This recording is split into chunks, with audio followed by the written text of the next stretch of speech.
汤州元年，圣上即位，深化士族意志之策，引发黎武之争。当时酷吏横行，右相遭酷吏揭发，因梦获罪。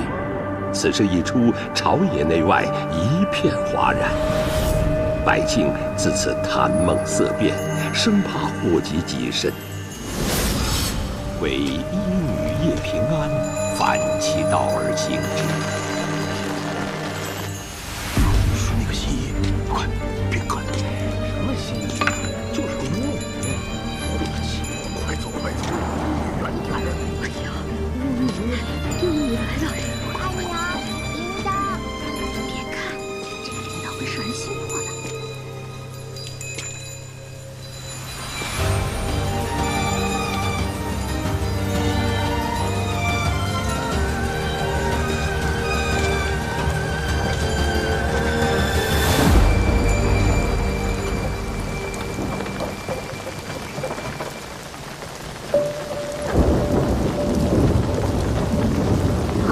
你看那个人怎么了？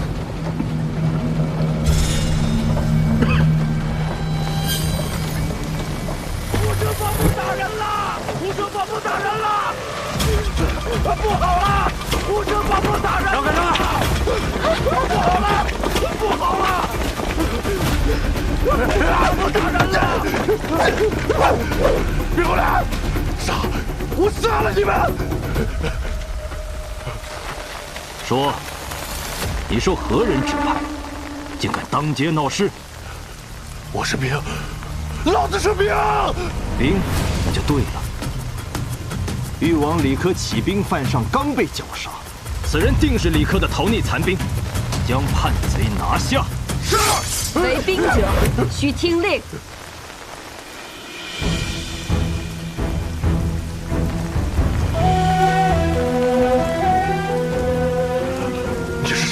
胡生，我乃大将军，你不认得了吗？将军，我不认识什么将军，我一直跟着吕帅呢。你的吕帅正在跟这些人作战，这些人你总该认识吧？华成辉我都认得，这帮硕大的狗杂种，杀了我们这么多兄弟！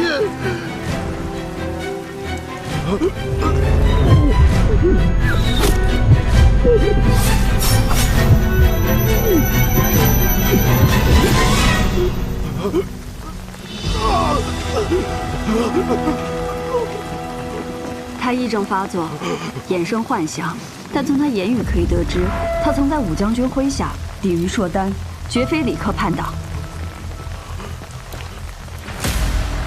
你又是谁？民女新衣叶平安，专医心之隐疾。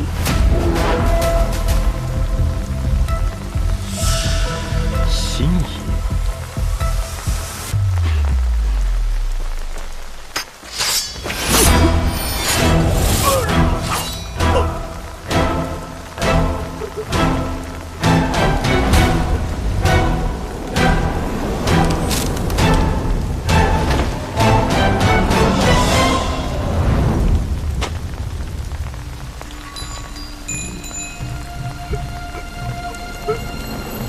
李科叛党已伏诛，回去给你们每人记过。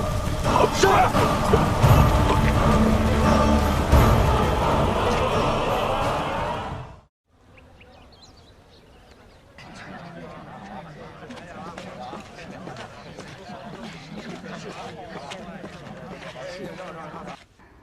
胡生，战后神志受损，受惊后嚎叫、抽搐，一生幻想，将周围人视作敌军，有伤人倾向。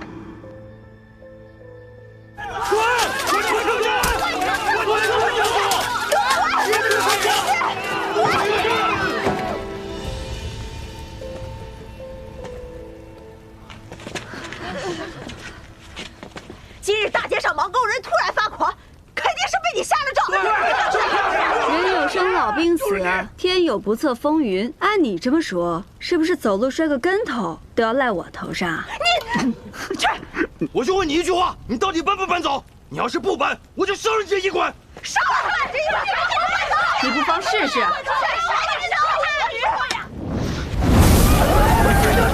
胡说，太吓人了！我倒数3声，你们所做过的噩梦，都会应验在自己的身上。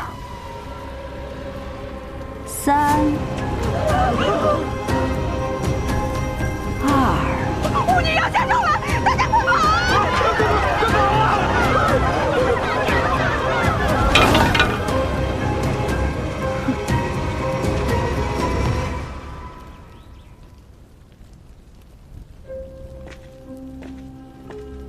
早就听说圣都有个巫女能窥梦医人，跟她闲聊几句，病就能治好。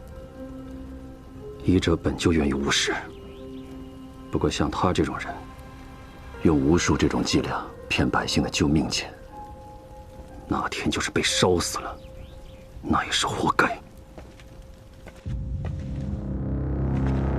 龙门赛取鱼跃龙门之意。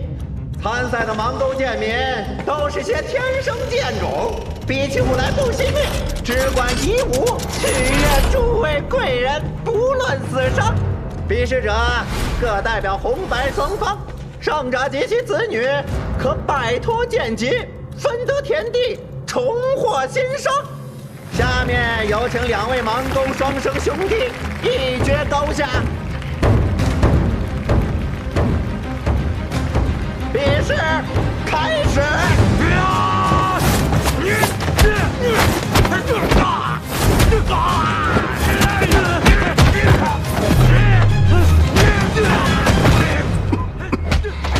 正宫面色不佳，可是那夜不能寐的怪病还没医好。无妨，坊间都在议论，官拜右相的傅生君做了个梦就被赐死，实在亘古未有啊。只因做梦，他梦见的可是叛贼李克登上圣上上朝的占路殿。此时做这种梦，是狂中狂，忌中忌。哦，下官明白了，这圣上此举，意在杀鸡儆猴。多谢杜公体贴。圣上下令筹措的库储军饷，征收的如何了？此次军饷共征得8万5千两，还有不到4日，便可运到圣都。下官报上去8万两。你行事小心些，别留下什么把柄。下官明白。行了，左补阙郑远近来身体如何？听说他患了一种夜不能寐的怪病，看了好些医师也未见好转。哦，我压白的，我也压白的。眼下最紧要的还是军饷的事，户部已经将账目上报给朝廷了，都梁差人唤我过去。是到了该摊牌的时候了。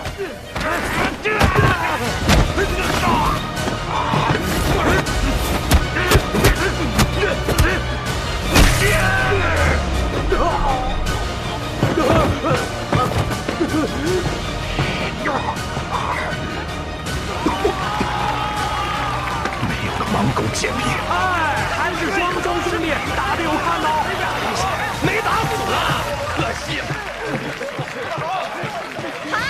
恭喜红方获胜，就此脱离剑疾，分得田地。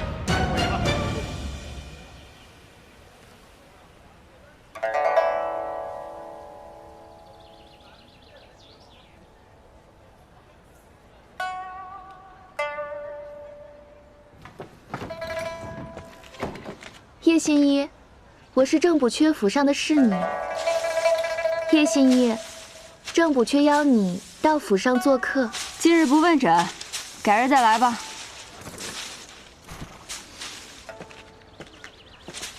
叶新一，正补阙邀你到府上做客。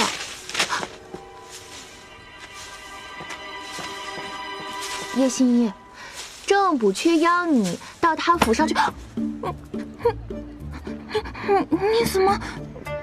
呀，原来你这只鹦鹉除了说那几个字，还会说别的呀？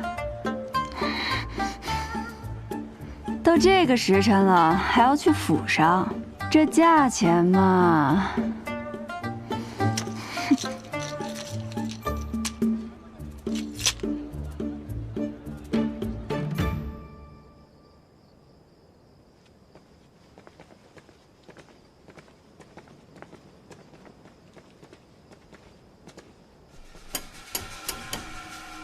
进来。郎主，叶信一到了。你要的酒已经备好。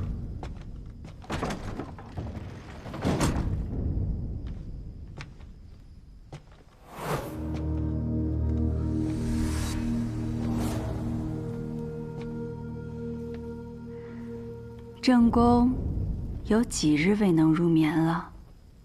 半月，一闭眼就醒来。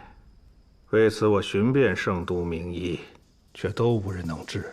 听闻你的医术非常特别，如能将我治好，必有重赏。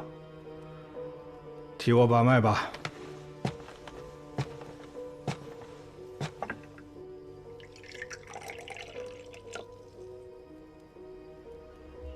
我医病，不观色，不问症，不切脉，只窥梦而已。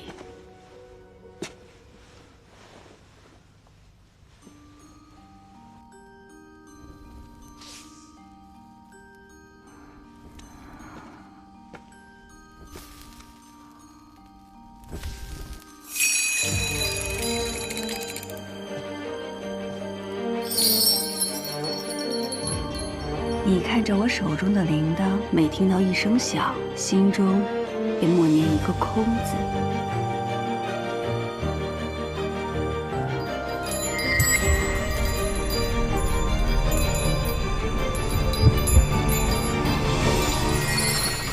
若没我带你进京，一个小小的试验，怎么能坐到总捕圈的位置上？是不是手里有我什么把柄？督公饶命啊！啊！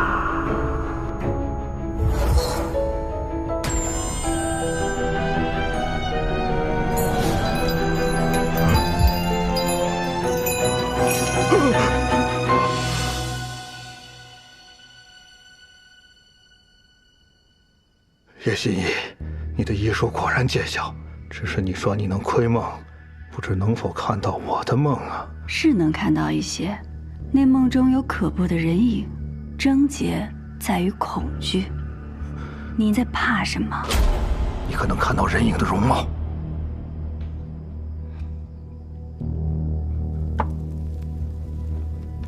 看不清楚，只知道是名女子。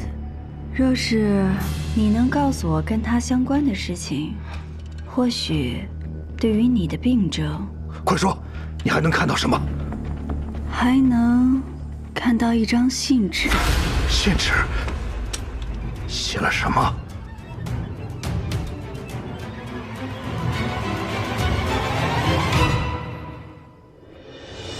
梦境杂乱无序，画面一闪而过，什么都看不清楚。正宫的病还需久医，现在天色已晚，马上就要宵禁了，偏安改日再来给正宫诊治。罢了，今夜之事，不要让其他人知晓。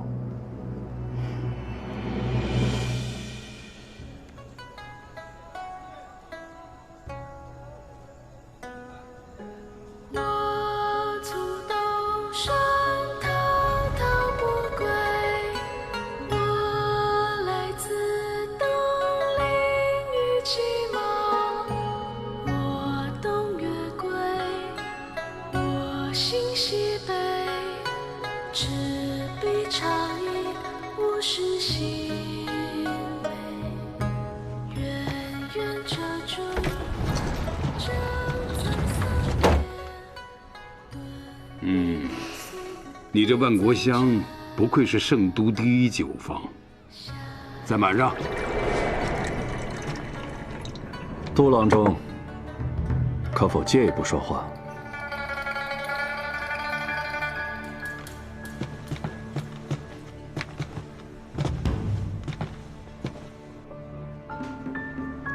我想跟杜郎中做笔交易。交易？杜郎中祖上是高官，恩印入仕，做了个县尉，后经提携入了圣都，一路高升至户部郎中。他齐君山有幸拜你做了他的义父，可他赌坊的收入，却只愿分你2成，这岂不可惜？对我了解不少啊。我要是能拿到一台赌坊，我愿意给你4成，并且将收入的账目一并奉上。真是听君一席话，如听屁话。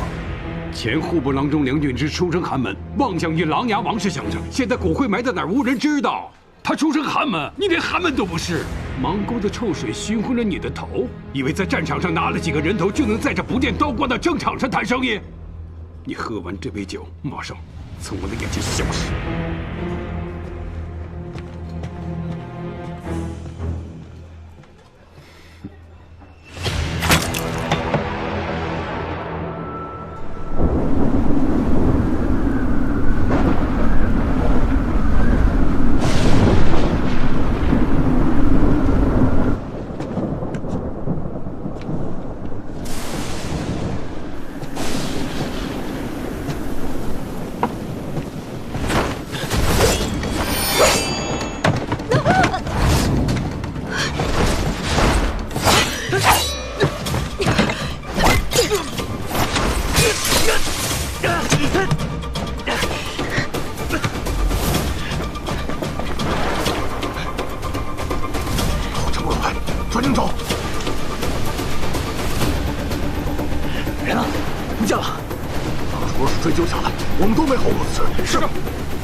郑公为何派人追杀我？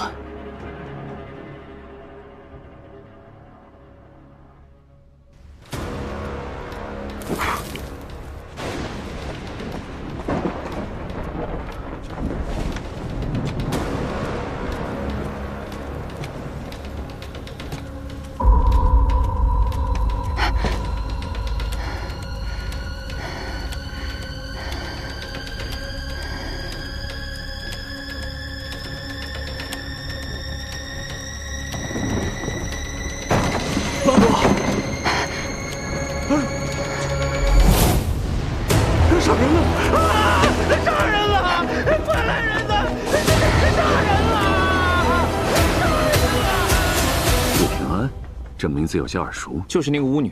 你对此案有何看法？但说无妨。昨夜郑补缺秘密请叶平安去府上看病，害郑时，管家听见报更后，去看郑公是否歇下，正撞见叶平安持刀行凶。案情简单，但我觉得有疑点。哦，什么疑点？一是匿名报案未免太及时，捉拿太过顺利了；二是叶平安手中短刀并无血迹，且与郑补缺的伤口并不吻合；三是叶平安无论出于什么样的动机行凶，为何要选在有人知道他去看病的日子？这不是增加自己的嫌疑吗？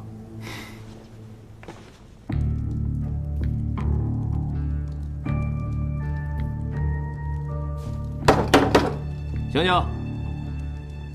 哎，醒醒！谁？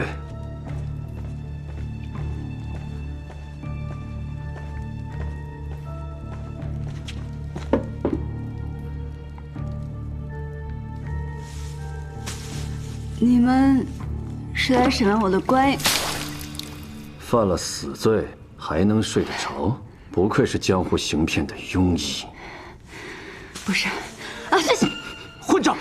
我没有骗人，我是被人追杀才跑到郑不缺府上。我见到他时，他已经死了。这肯定是一个圈套，有人故意嫁祸给我，让我做替罪羊。有理有据。这么说，你是被人陷害？这里面定有阴谋。好，那你不如将昨夜经历的一字不差的全部写下来，如何？好。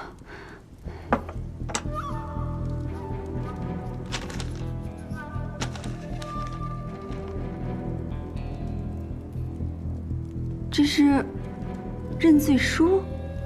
你刚刚明明说……我说什么了？我不过是顺着你的狡辩，继续往下编了编，别耽误时间了。签了，快签了，别耽误我们办其他案子。等了半天，等来了一个狗官，倒是劳烦你这位大理寺丞兴师动众来这豫州，假惺惺的审问一番啊。你知道我是谁？有人说你袁嗣成独善其身，从不拉帮结派；又有人说你为人残忍，手段狠辣。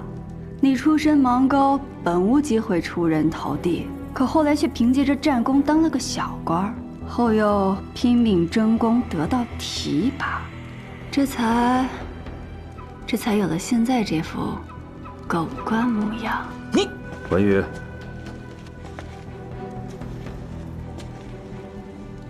好啊，生的一副伶牙俐齿，不过也是鱼肉一条。这个认罪书你签与不签没有区别，有人会替你完成的。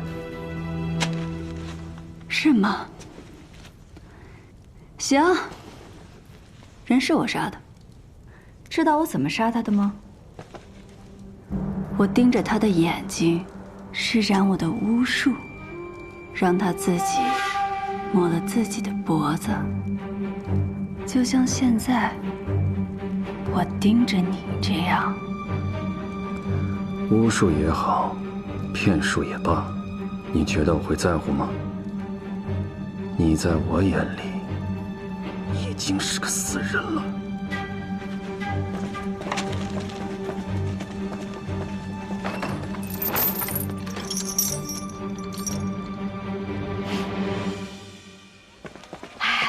我听说那个杀了朝廷命官的人，就是这个巫女叶平安呐。有说怎么杀的吗？说是他给人下了咒。哎，快来，打听到了吗？可不是下咒这么简单，是梦。那个巫女啊，会引人入眠，窥人梦境。听说那个巫女可以钻进你的脑袋，一旦你做梦，她就会在你的梦里变成鬼。那郑不缺就是这么活生生被吓死的。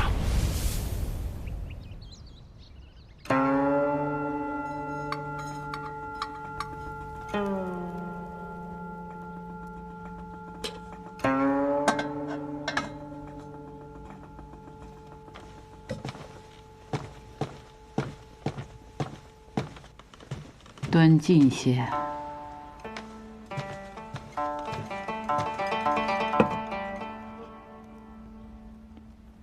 负贼之梦方毕，朕又听闻一梦。臣亦有耳闻，不知与陛下所说是否是同一件？你且说来听听。坊间传有一医女，能窥人梦境，替人医病。这窥梦究竟是怎么窥的？臣如何也想不明白。说下去。这医女胆大包天，竟敢谋害忠君为国的郑不缺，定有人恨不得将她速速定罪。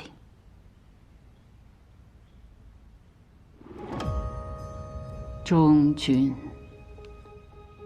梁平王李琦生辰时，这个郑源也在宾客之列。他忠的是哪位君呢？你去打声招呼，让大理寺携那女犯到占禄殿，朕要亲自审问。是。没想到袁思成和我这个死人又见面了。思成小时候有没有被烫出过水泡？疼的时候像火烧一样。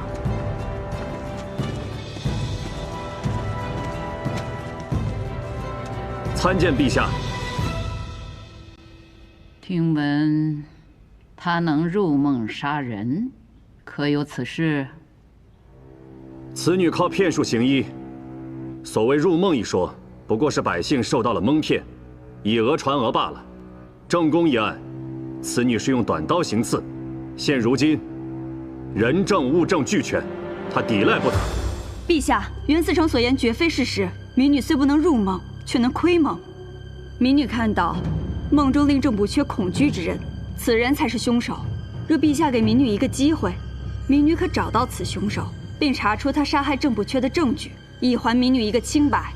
陛下，此女一派胡言，她口中的窥梦，无非是信口雌黄。请陛下准许，借民女最不相信窥梦之术的袁思成一用。元清，你就配合一下。是。陛下，民女每次窥梦时都得来口酒。听闻陛下喜爱美酒，可否斗胆向陛下讨要一杯？赐酒。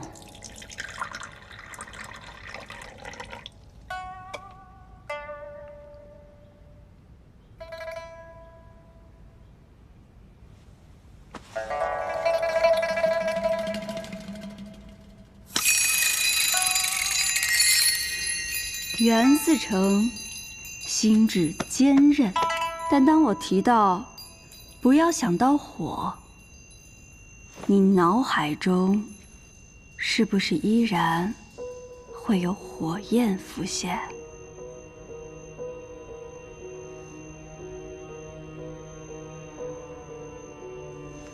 袁思成何时最惬意？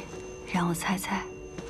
回到自己最熟悉的环境，四周寂静，你会独自躺在河道上的一条小船上，头枕双臂，此时你便拥有了片刻的安宁。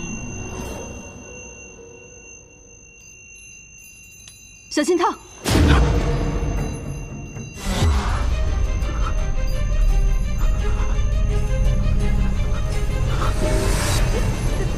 阿娘，阿姨，少晨，阿爷，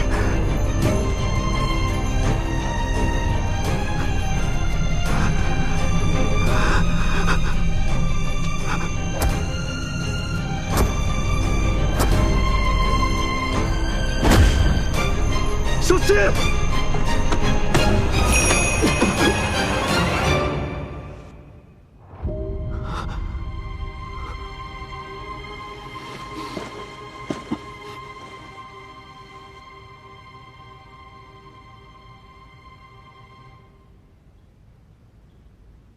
说说吧，刚才元清为何有那种举动？你看到了他什么心思？回陛下，是恨。民女看到了浓烈的恨意。对谁的恨？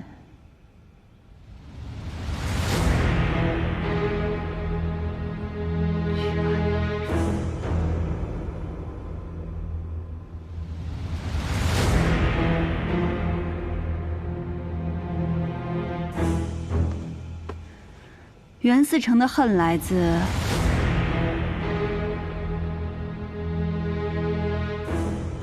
袁思成刚刚伸出手，是看到了记忆中自己心仪的女子。他张开双臂欲抱时，突然冲出2个孩童，口喊阿耶。袁思成方知此女已嫁作他人妇，难怪袁思成如今如此冷酷无情。这么大岁数了，也还未娶妻，倒也在情理之中了。元清啊，他说的可是实情？回陛下，叶平安所言，确实是臣的难言之隐。看来，你确实有辨识人心的本事。若留你性命，让你替他人猜了朕的心思，朕岂不是养庸遗患？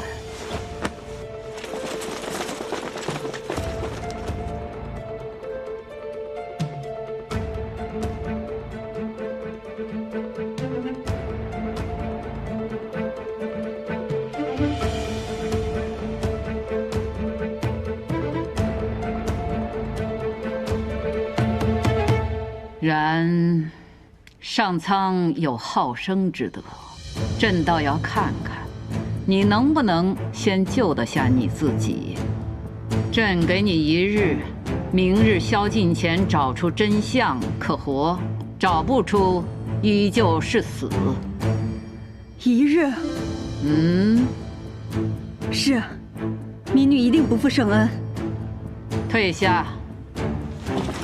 是。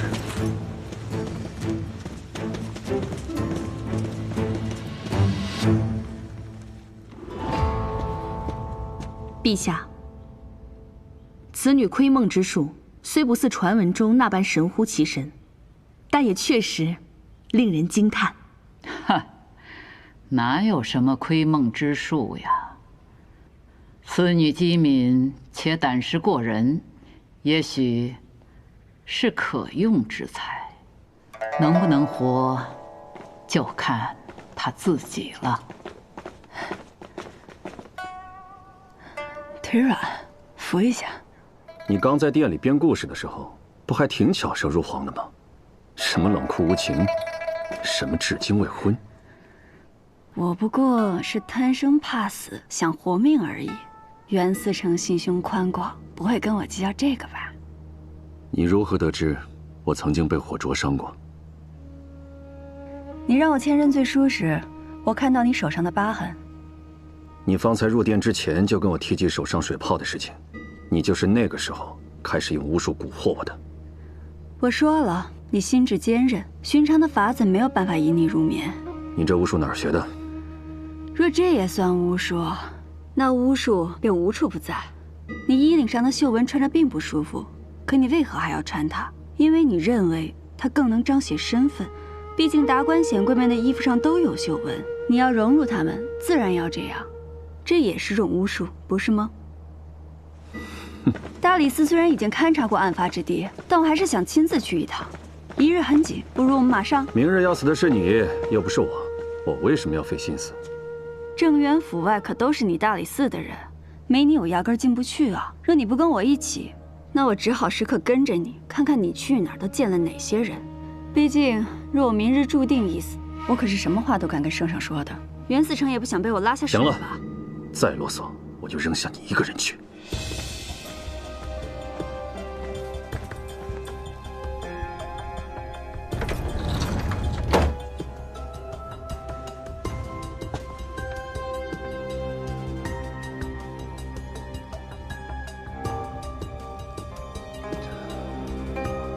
既然仵作已经验过尸体，必然能推算出郑补阙遇害的时辰，而那时我根本不在他府上。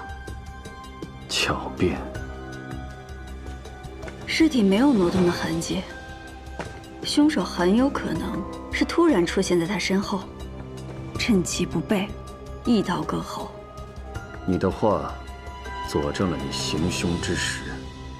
敢问袁思成，大理寺都提审过哪些人？车夫、管家，这些人皆可证明当夜你从未离府。那他们的证词是什么？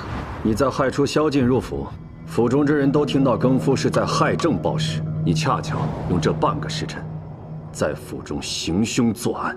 不对，正因为马上要宵禁了，我才匆忙离府归家。回到家后又看了会儿医册，然后被人追杀，又回到了郑补阙府上。怎么算都过了1个时辰，应该是子初才对。说的有模有样啊，因为你根本没走，否则这半个时辰怎么会凭空消失？少了半个时辰，怎么做做到的。袁思成可提审过昨夜的更夫？审不审问又何妨？这已改变不了你行凶之时。尊贵的袁思成，你就不能从凶手不是我推一次案吗？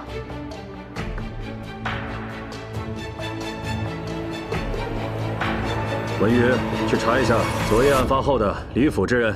是。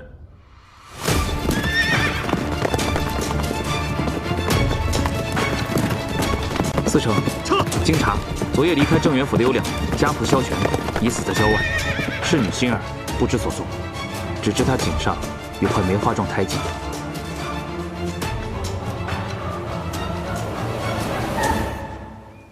这就是案发后逃离正元府的家仆萧全。是，上官。这下线索断了。那个侍女心儿，能找到她吗？若是他真的参与了刺杀郑源，估计下场跟着萧全差不多。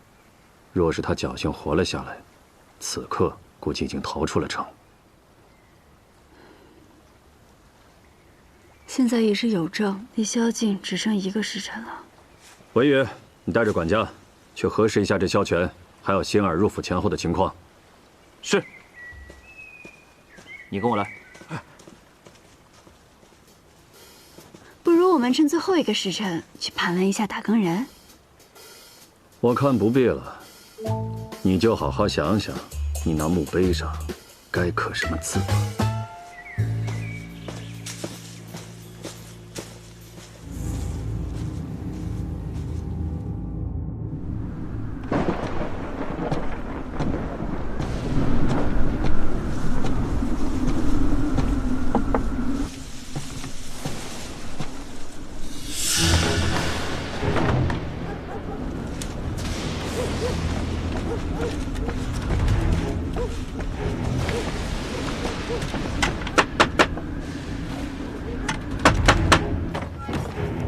司城，曾轩求见。曾公，这么晚前来，所为何事啊？司城且看。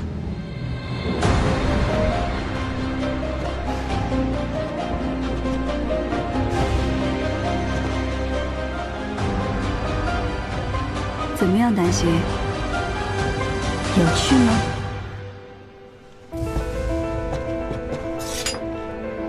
很尽兴。我按你的安排，混进正元府1年多，总算取得他的信任。3年前，我看到郑源收到度量贪墨的密信，便连夜给度量传信，让度量知道郑源拿到了他贪污的罪证，成功离间了郑源，并且特意加重了让郑源失眠的药粉。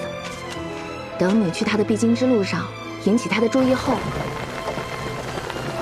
民女心一夜平安，专医心之隐疾，顺势引导他来找你看病，同时让度量的暗桩发现。郑源被灭口后，如你所料，你成了度量眼中最合适的替罪羊。你可以赎罪了。我按计划变换身份四处散播关于你的谣言，终于引来圣上的召见。圣上宣召！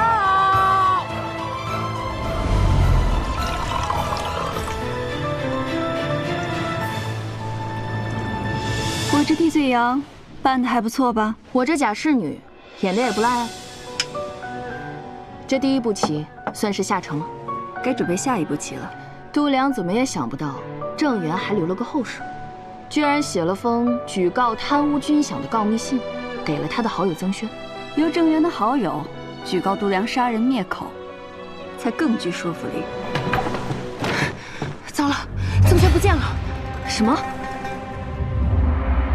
无昨不缺郑源，举告户部郎中度量，贪墨军饷5000两。吾若身死，必视为度量所灭口。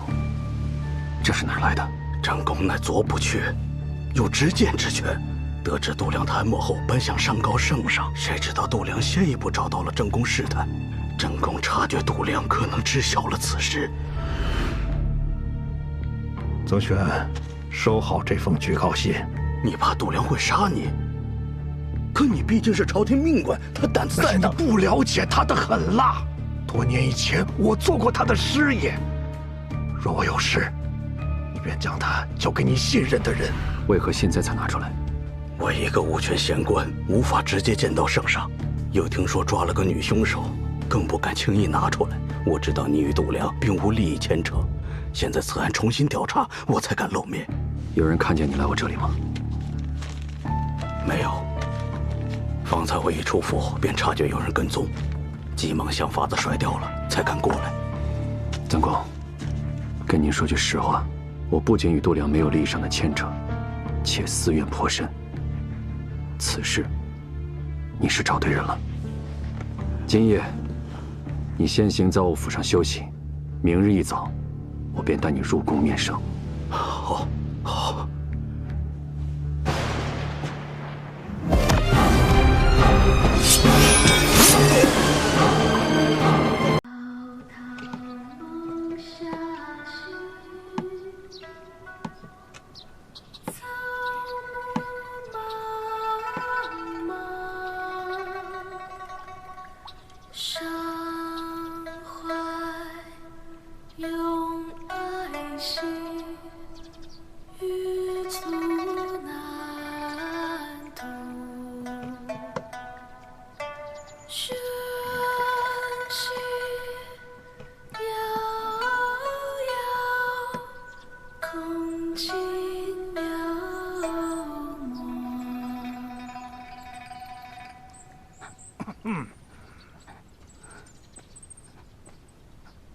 我阿娘还在家等我，你不是说我唱完曲就放我回去吗？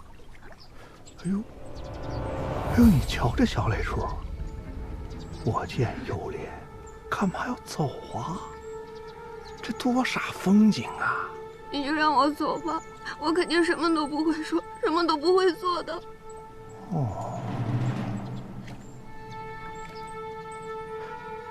那你走吧。谢谢官爷，谢谢。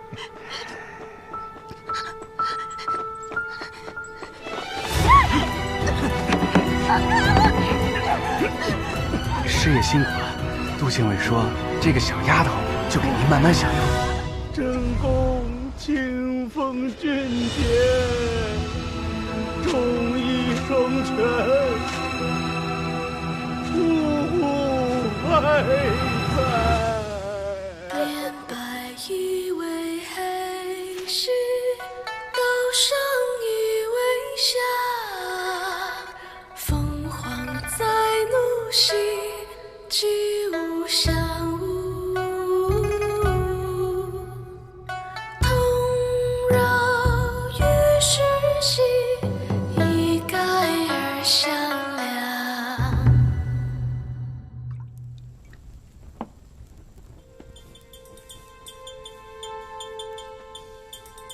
我今夜一路跟着曾轩出府，最后一次见到他是在长乐街，都怪我盯梢时被他发现了，让他把我给甩掉了。别急，长乐街以西是李仆射府邸，他怕度量，不可能去。以南虽是梅相府邸，但他官职低微，很难见到梅相。还有就是袁绍成府邸，时人不知袁嗣成为父党派，度量又一向瞧不起出身卑贱之人。若你是曾轩，你会去哪里？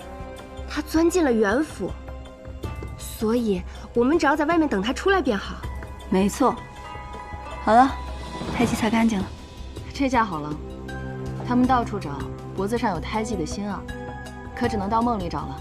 对了，圣上对你态度如何呀？你不知道，今日你面圣时啊，我一直在给你卜卦。姑母，放心吧，在他们眼里，我妈就是一个被冤枉了的倒霉蛋。谁能想到我才是做局之人？那你还得万分谨慎。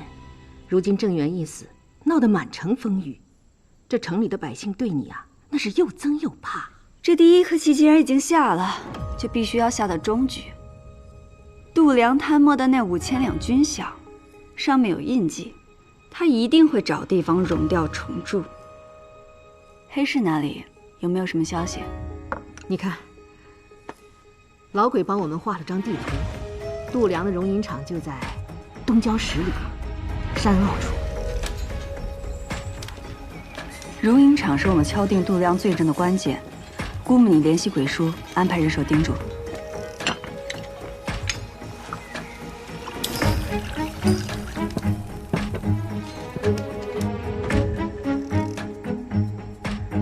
现在什么时辰了？还有3刻，小姐。我余下的时间不多了。丹心，你身上还有更重要的事，必须赶在宵禁前出城。山林里的机关虽然都已经布好了，但是毕竟要做这么大的事，要不要我陪着丹心一起去？不用，你今晚就负责在袁府外盯梢，看到曾轩出来，立即告诉我。好。啊，对了，袁绍成这个人危险吗？此人心术不正，身上有股邪乎劲儿。邪乎？再邪乎，还邪乎得过你？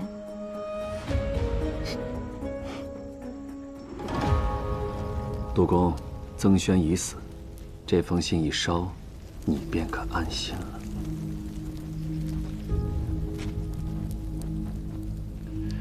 有劳袁子成替我解决了这个麻烦。之前我对你说的那些话，你没有放在心上吧？下了朝，你我都是生意人，生意人心中自然只有生意。袁子成当真爽快，但你所图的，他不止这一间赌坊吧？杜郎中在乎赌坊，肯定也不会是因为齐君山给你的那点分成吧？你在户部身居要职，只要有人想求你办事，便去那赌坊输上一笔银子即可。慎言，那可不是我的赌坊。你还有何所求？一并提出。独木难成林，杜郎中背靠李氏，还望杜郎中日后多多提携。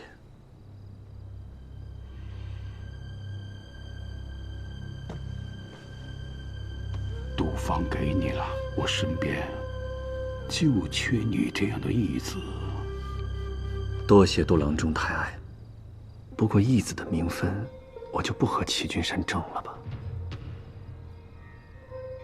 不过眼下，郑源的死还是得有个交代。那个元凶叶平安，你怎么看？我虽碍于圣意，不得不与他一起办案，不过也因此行事倒是变得更方便了。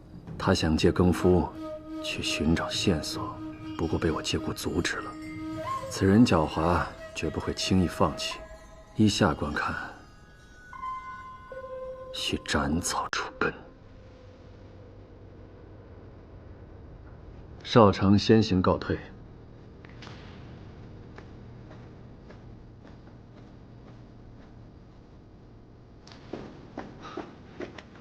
郎主，说，我亲眼所见，袁绍成杀了曾轩。至于叶平安，他今晚进了屋，便没再出来。盯紧他，一丝喘息机会也别给他留。是。郎主，郑源将巫医叶平安接到了府上看病，我们何不让他当替罪羊？你在他走后边动手，其他的交给我。是。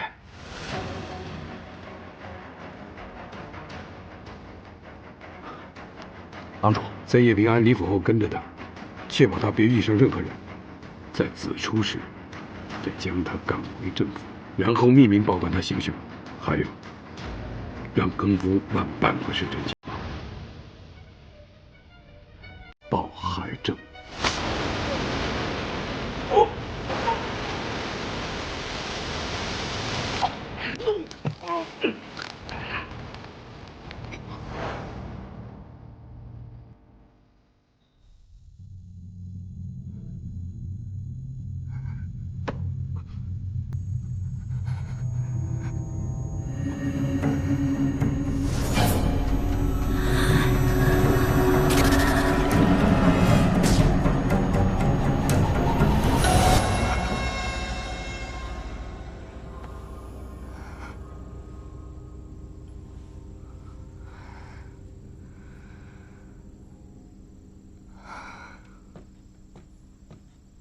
又做噩梦了吧？凝神香用了这么多年，竟也治不好你做噩梦的毛病。又快没了，我得赶紧给你调些新的。我这致幻药粉面生是用完了，姑母改日出城，再采些草药回来吧。平安，你知不知道为何我放着无香平静的日子不过，却放着你带着担心做这么危险的事呢？因为姑母了解我。错，不是了解，是因为那些日子虽然安稳，可我却未曾见你真心的笑过。所以我想，也许只有你真正解开心结，才能自在。计划刚开始，自然思虑的多些，往后都会好起来的。姑母这么担心我啊？可你年轻的时候痴迷巫术，不愿意学医，还自处踪疾，这胆子可不比平安小。所以只有姑母才会支持我这大不韪之举。平安，记住了，圣上那关你必须得过，只有这样，你才能将大不韪变成大可为。遵命。